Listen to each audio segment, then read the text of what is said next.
Geger Pacinan, juga dikenal sebagai tragedi Angke, merupakan sebuah pogrom terhadap orang keturunan Tionghoa di kota pelabuhan Batavia, Hindia Belanda. Kekerasan dalam batas kota berlangsung dari tanggal 9 Oktober hingga tanggal 22 Oktober tahun 1740, sedangkan berbagai pertempuran kecil terjadi hingga akhir November di tahun yang sama. Keresahan dalam masyarakat Tionghoa dipicu oleh represi pemerintah dan berkurangnya pendapatan akibat jatuhnya harga gula yang terjadi menjelang pembantaian ini. Untuk menanggapi keresahan tersebut, pada sebuah pertemuan Dewan Hindia, Badan Pemimpin Verinik de Ostindische Company, Gubernur Jenderal Adrian Falkenir, menyatakan bahwa kerusuhan apapun dapat ditanggapi dengan kekerasan mematikan. Pernyataan Falkenir tersebut diberlakukan pada tanggal 7 Oktober tahun 1740, setelah ratusan orang keturunan Tionghoa, banyak diantaranya buruh di pabrik gula, membunuh 50 pasukan Belanda. Penguasa Belanda mengirim pasukan tambahan, yang mengambil semua senjata dari warga Tionghoa, dan memberlakukan jam malam. 2 hari kemudian, setelah ditakutkan desas-desus tentang kekejaman etnis Tionghoa, kelompok etnis lain di Batavia mulai membakar rumah orang Tionghoa di sepanjang Kali Besar. Sementara itu, pasukan Belanda menyerang rumah orang Tionghoa dengan meriam. Kekerasan ini dengan cepat menyebar di seluruh kota Batavia, sehingga lebih banyak orang Tionghoa dibunuh. Meski Falkenir mengumumkan bahwa ada pengampunan untuk orang Tionghoa pada tanggal 11 Oktober, kelompok pasukan tetap terus memburu dan membunuh orang Tionghoa hingga tanggal 22 Oktober, saat Falkenir dengan tegas menyatakan bahwa pembunuhan harus dihentikan. Di luar batas kota, pasukan Belanda terus bertempur dengan buruh pabrik gula yang berbuat rusuh. Setelah beberapa minggu penuh pertempuran kecil, pasukan Belanda menyerang markas Tionghoa di berbagai pabrik gula. Orang Tionghoa yang selamat mengungsi ke Bekasi. Diperkirakan bahwa lebih dari 10.000 orang keturunan Tionghoa dibantai. Jumlah orang yang selamat tidak pasti. Ada dugaan dari 600 sampai 3.000 yang selamat. Pada tahun berikutnya, terjadi berbagai pembantaian di seluruh Pulau Jawa.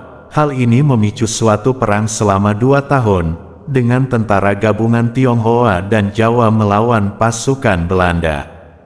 Setelah itu, Falkenir dipanggil kembali ke Belanda dan dituntut atas keterlibatannya dalam pembantaian ini. Gustav Willem van Imhoff menggantikannya sebagai gubernur jenderal. Hingga zaman modern, pembantaian ini kerap ditemukan dalam sastra Belanda. Pembantaian ini mungkin juga menjadi asal nama beberapa daerah di Jakarta. Pada periode awal kolonialisasi Hindia Belanda, oleh Belanda, banyak orang keturunan Tionghoa dijadikan tukang dalam pembangunan kota Batavia di pesisir barat laut Pulau Jawa. Mereka juga bertugas sebagai pedagang, buruh di pabrik gula, serta pemilik toko. Perdagangan antara Hindia Belanda dan Tiongkok, yang berpusat di Batavia, menguatkan ekonomi dan meningkatkan imigrasi orang Tionghoa ke Jawa. Jumlah orang Tionghoa di Batavia meningkat pesat, sehingga pada tahun 1740, ada lebih dari 10.000 orang. Ribuan lagi tinggal di luar batas kota. Pemerintah kolonial Belanda mewajibkan mereka membawa surat identifikasi, dan orang yang tidak mempunyai surat tersebut dipulangkan ke Tiongkok. Kebijakan deportasi ini diketatkan pada dasawarsa 1730-an, setelah pecahnya epidemik malaria yang membunuh ribuan orang, termasuk Gubernur Jenderal Dek van Kloon. Menurut sejarawan Indonesia Beni G. Setiono, Epidemik ini diikuti oleh meningkatnya rasa curiga dan dendam terhadap etnis Tionghoa, yang jumlahnya semakin banyak, dan kekayaan yang semakin menonjol. Akibatnya, Komisaris Urusan Orang Pribumi, Roy Ferdinand, di bawah perintah Gubernur Jenderal Adrian Falkenir, memutuskan pada tanggal 25 Juli tahun 1740, bahwa warga keturunan Tionghoa yang mencurigakan akan dideportasi ke Ceylon, dan dipaksa menjadi petani kayu manis. Warga keturunan Tionghoa yang kaya diperas penguasa Belanda, yang mengancam mereka dengan deportasi. Stamford Raffles, seorang penjelajah asal Inggris dan ahli sejarah Pulau Jawa, mencatat bahwa orang Belanda diberitahu Kapitan Cina untuk Batavia, Ni Hou Kong, agar mendeportasikan semua orang Tionghoa berpakaian hitam atau biru, sebab merekalah yang miskin.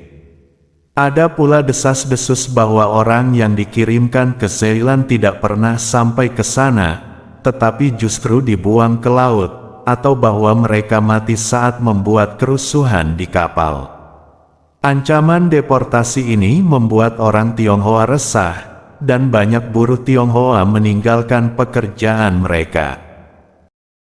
Sementara, penduduk pribumi di Batavia, termasuk orang-orang Betawi, menjadi semakin curiga terhadap orang Tionghoa. Masalah ekonomi ikut berperan, sebagian besar penduduk pribumi miskin, dan beranggapan bahwa orang Tionghoa tinggal di daerah-daerah terkemuka dan sejahtera.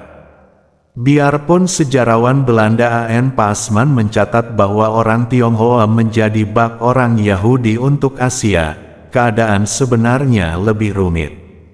Banyak orang Tionghoa miskin yang tinggal di sekitar Batavia merupakan buruh di pabrik gula, yang merasa dimanfaatkan para pembesar Belanda dan Tionghoa. Orang Tionghoa yang kaya memiliki pabrik dan menjadi semakin kaya dengan mengurus perdagangan. Mereka mendapatkan penghasilan dari pembuatan dan distribusi arak, sebuah minuman keras yang dibuat dari molase dan beras. Namun, penguasa Belanda yang menentukan harga gula, ini juga menyebabkan keresahan. Sebagai akibat penurunan harga gula di pasar dunia, yang disebabkan kenaikan jumlah ekspor ke Eropa, industri gula di Hindia Belanda merugi. Hingga tahun 1740, harga gula di pasar global sudah separuh dari harga pada tahun 1720. Karena gula menjadi salah satu ekspor utama Hindia Belanda, negara jajahan itu mengalami kesulitan finansial.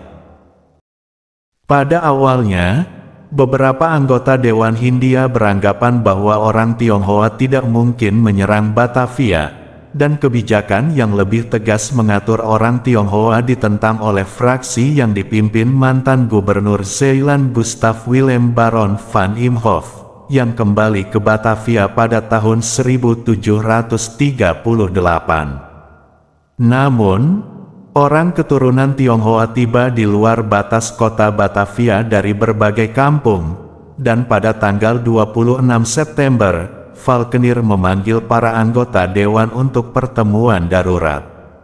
Pada pertemuan tersebut, Falkenir memerintah agar kerusuhan yang dipicu orang Tionghoa dapat ditanggapi dengan kekuatan yang mematikan.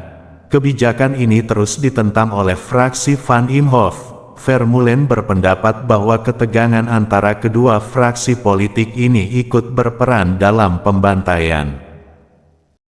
Pada tanggal 1 Oktober malam, Falkenir menerima laporan bahwa ribuan orang Tionghoa sudah berkumpul di luar gerbang kota Batavia.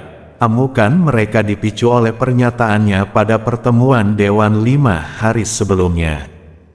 Falkenir dan anggota Dewan Hindia lain tidak percaya hal tersebut, namun, setelah orang Tionghoa membunuh seorang sersan keturunan Bali di luar batas kota, Dewan memutuskan untuk melakukan tindakan serta menambah jumlah pasukan yang menjaga kota.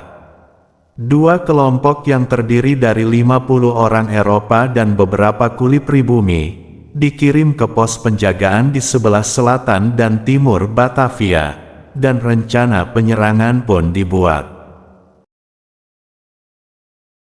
Setelah berbagai kelompok buruh pabrik gula keturunan Tionghoa memberontak, dengan menggunakan senjata yang dibuat sendiri untuk menjarah dan membakar pabrik, ratusan orang Tionghoa, yang diduga dipimpin Kapitan Cina, Ni Ho Kong, membunuh 50 pasukan Belanda di Mr. Cornelis dan Tanah Abang pada tanggal 7 Oktober. Untuk menanggapi serangan ini, pemimpin Belanda mengirim 1.800 pasukan tetap yang ditemani milisi dan 11 batalion wajib militer untuk menghentikan pemberontakan. Mereka melaksanakan jam malam dan membatalkan perayaan Tionghoa yang sudah dijadwalkan. Karena takut bahwa orang Tionghoa akan berkomplot pada malam hari, yang tinggal di dalam batas kota dilarang menyalakan lilin dan disuruh menyerahkan semua barang, hingga pisau paling kecil sekalipun. Pada hari berikutnya, pasukan Belanda berhasil menangkis suatu serangan dari hampir 10.000 orang Tionghoa, yang dipimpin oleh kelompok dari Tangerang dan Bekasi, di tembok kota. Raffles mencatat, sebanyak 1.789 warga keturunan Tionghoa meninggal dalam serangan ini. Untuk menanggapi serangan ini, Falkenir kembali mengadakan pertemuan Dewan Hindia pada tanggal 9 Oktober. Sementara, gosip mulai tersebar dalam kelompok etnis lain, termasuk budak dari Bali dan Sulawesi serta pasukan Bugis, bahwa orang Tionghoa berencana membunuh atau memerkosa orang pribumi, atau menjadikan mereka sebagai budak. Untuk mencegah hal tersebut, kelompok-kelompok ini mulai membakar rumah-rumah milik orang Tionghoa di sepanjang Kali Besar. Ini disusul oleh serangan Belanda terhadap tempat tinggal orang Tionghoa di Batavia. Politikus Belanda yang anti-kolonis, W.R. van Hoevel, menulis bahwa wanita hamil dan yang sedang menyusui, anak kecil, dan para pria tua jatuh dalam serangan, tahanan dibantai seperti domba. Pasukan di bawah pimpinan Letnan Hermanus van Suchtelen dan Kapten Jan van Osten, seorang serdadu Belanda yang selamat dari serangan di Tanah Abang, mengambil posisi di daerah pecinan. Suchtelen dan pasukannya menempatkan diri di Pasar Burung, sementara pasukan Van Osten mendapatkan pos dekat kanal. Sekitar pukul 5 sore, serdadu Belanda mulai menembakkan meriam ke arah rumah orang Tionghoa, sehingga rumah-rumah tersebut terbakar. Beberapa orang Tionghoa tewas di rumah mereka, sementara yang lainnya ditembak saat keluar dari rumah atau melakukan bunuh diri. Yang berhasil mencapai kanal dibunuh oleh pasukan Belanda yang menunggu di perahu kecil, sementara pasukan Belanda lainnya mondar-mandir di antara rumah-rumah yang sedang terbakar, mencari dan membunuh orang Tionghoa yang masih hidup. Tindakan ini kemudian tersebar di seluruh kota Batavia. Menurut Vermeulen, sebagian besar pelaku merupakan pelaut dan unsur masyarakat lain yang tidak tetap ataupun baik. Dalam periode ini ada banyak penjarahan dan penyitaan properti. Pada hari berikutnya, kekerasan ini terus menyebar, dan pasien Tionghoa dalam sebuah rumah sakit dibawa keluar dan dibunuh. Usaha untuk memadamkan kebakaran di daerah Kali Besar belum membawa hasil. Kebakaran itu malah semakin ganas, dan baru padam pada tanggal 12 Oktober. Sementara, sebuah kelompok yang terdiri dari 800 pasukan Belanda dan 2.000 orang pribumi menyerbu kampung Gading Melati, di mana terdapat orang Tionghoa yang bersembunyi di bawah pimpinan He Panjang. Biarpun warga Tionghoa mengungsi ke daerah Paninggaran, mereka diusir lagi oleh pasukan Belanda, terdapat sekitar 450 orang Belanda dan 800 orang Tionghoa yang menjadi korban dalam kedua serangan tersebut.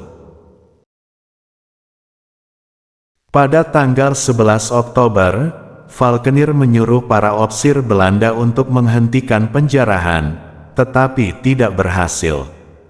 2 hari kemudian Dewan Hindia menentukan bahwa setiap orang yang membawa kepala orang Tionghoa akan dihargai dengan 2 dukat. Hal ini digunakan untuk memancing suku lain agar mereka ikut membantai orang Tionghoa. Akibatnya, orang Tionghoa yang selamat dari serangan pertama mulai diburu oleh para bandit yang menginginkan hadiah itu. Penguasa Belanda bekerja sama dengan kelompok pribumi di berbagai daerah di Batavia, Grenadir Bugis dan Bali dikirim untuk memperkuat pasukan Belanda pada tanggal 14 Oktober.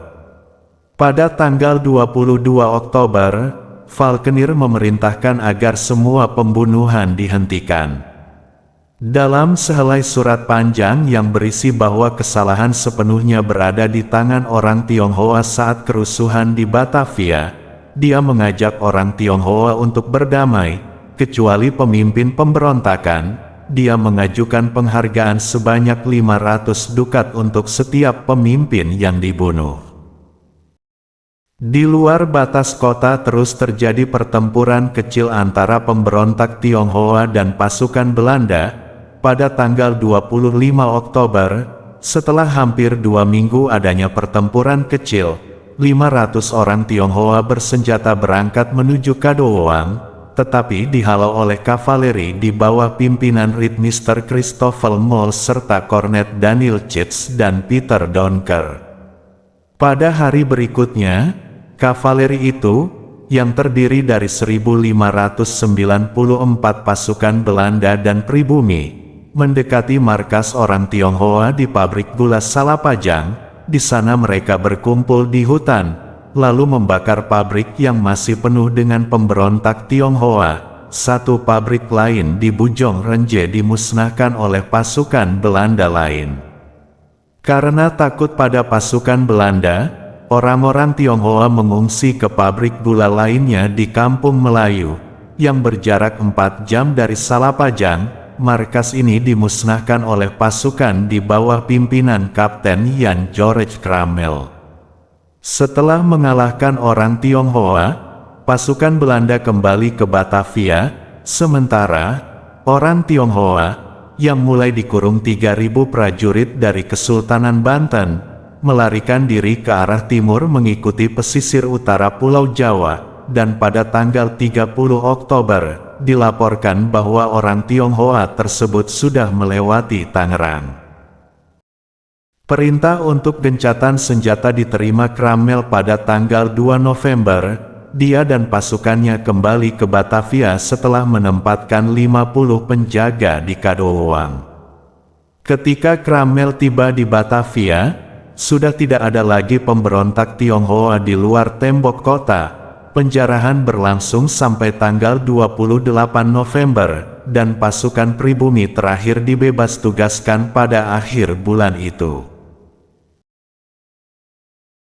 Sebagian besar sejarawan mencatat sebanyak 10.000 orang Tionghoa yang berada di dalam kota Batavia dibunuh, dan 500 lagi mengalami luka berat. Antara 600 dan 700 rumah milik orang Tionghoa dijarah dan dibakar.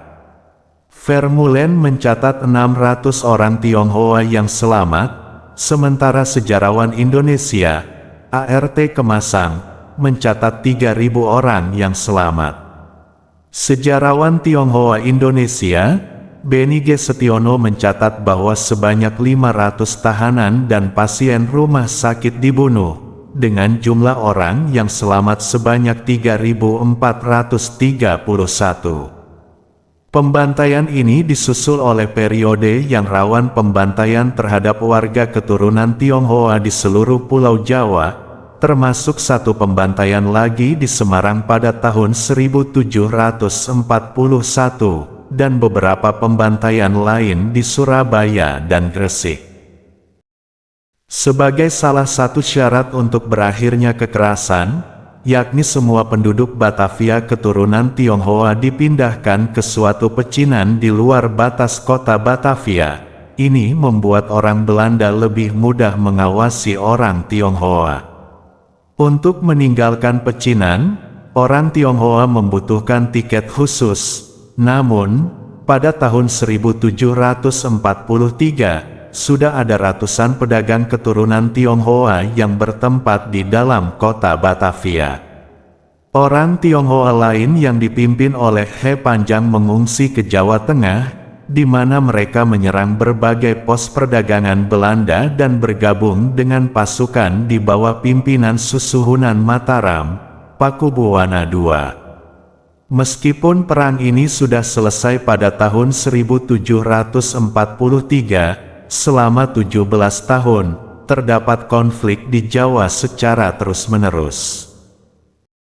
Pada tanggal 6 Desember tahun 1740, Van Imhoff dan dua anggota Dewan Hindia lainnya ditangkap atas perintah Falkenir, dengan tuduhan pembangkangan, dan pada tanggal 13 Januari tahun 1741, mereka dikirimkan ke Belanda dengan kapal yang berbeda. Mereka tiba di Belanda pada tanggal 19 September tahun 1741. Di Belanda, Van Imhoff meyakinkan Hiren 17, pemegang saham utama VOC, bahwa Falkenir yang memicu pembantaian di Batavia, serta menyampaikan pidato berjudul Consideration over den tegenwoordigen staat van de net oikam, pertimbangan atas keadaan mutakhir di Hindia Belanda, pada tanggal 24 November.